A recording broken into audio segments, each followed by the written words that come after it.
This book is called Ada Twist, Scientist. It's written by Andrea Beatty and illustrated by David Roberts.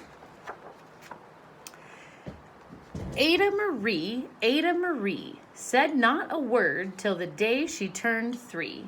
She bounced in her crib and looked all around, observing the world, but not making a sound. She learned how to climb and made her big break. With a trail of chaos left in her wake, she ran through the day, chasing each sound and sight, and didn't slow down till she conked out at night.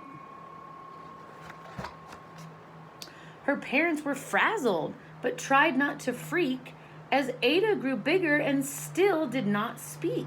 Clearly, young Ada, with lots in her head, would have something to say when it ought to be said. That's just what happened when Ada turned 3.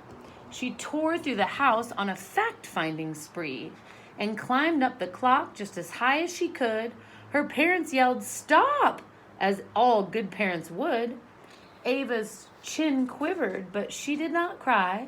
She took a deep breath and simply asked, "Why?" Why does it tick? And why does it talk? Why don't we call it a granddaughter clock? Why are there pointy things stuck to a rose? Why are there hairs up inside of your nose? She started with why, and then what, how, and when. By bedtime, she came back to why once again. She drifted to sleep as her dazed parents smiled at the curious thoughts of their curious child, who wanted to know what the world was about. They kissed her and whispered, "You'll figure it out."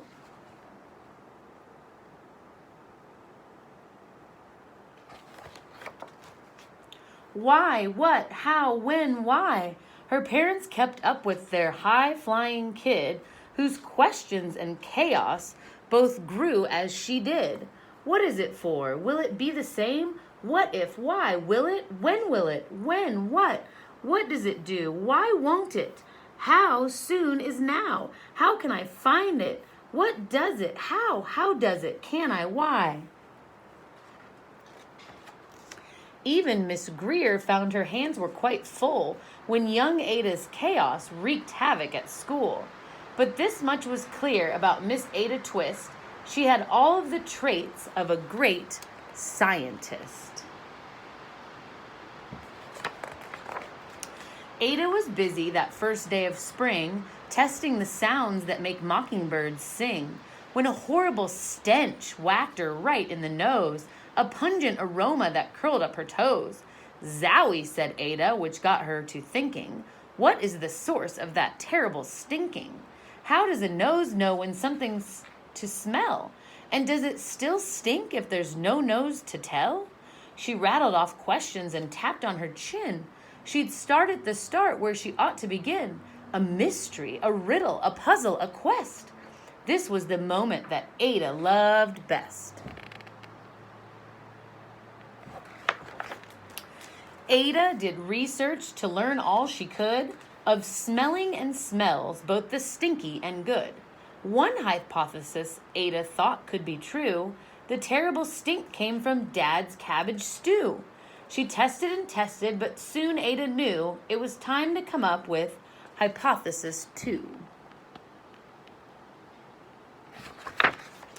Then, zowie, the stink struck again, just like that.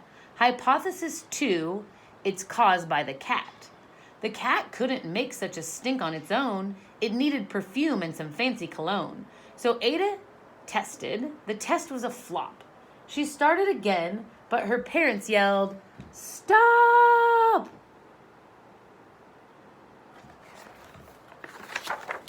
Ada Marie, to the thinking chair now. By the time we count 3. "Enough," said her mother. "That's it," said her dad. Her parents were frustrated, frazzled, and mad. "Why?" Ada questioned. Her mother said, "No."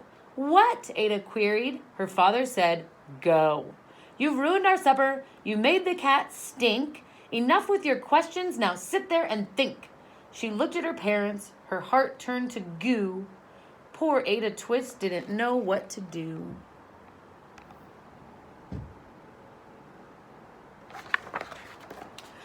She sat all alone by herself in the hall, and Ada once more could say nothing at all. And so Ada sat, and she sat, and she sat, and she thought about science and Stu and the cat, and how her experiments made such a big mess.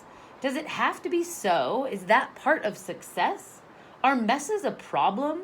And while she was thinking, what was the source of that terrible stinking? Ada Marie did what scientists do. She asked a small question, and then she asked two. And each of those led her to 3 questions more, and some of those questions resulted in 4. As Ada got thinking, she really dug in. She scribbled her questions and tapped on her chin. She started at why, and then what, how, and when. At the end of the hall, she reached why once again. Her parents calmed down, and they came back to talk. They looked at the hallway and just had to gawk. No patch of bare paint could be seen on the wall. The thinking chair now was the great thinking hall. They watched their young daughter and sighed as they did. What would they do with this curious kid who wanted to know what the world was about? They smiled and whispered, "We'll figure it out."